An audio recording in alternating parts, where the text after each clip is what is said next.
Kuna mpumbavu mmoja, sema mpumbavu mmoja, eti anajiita mbunge, anasimama bungeni, anasema eti bodaboda wachajiwe shilingi 1,000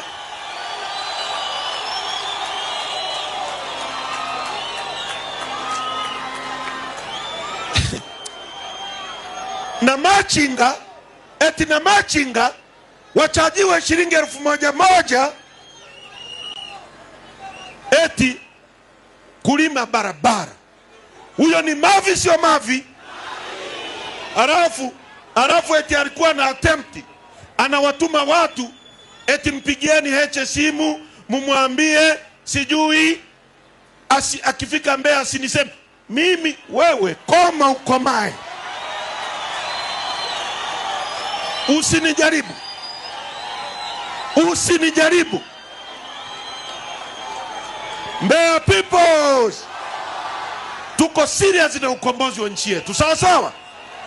Tunataka kila mtu anufaike na rasilimali za nchi hii, na kila mtu atawajibika na matatizo yake. Unawezaje kuwa mbunge mjinga kiwango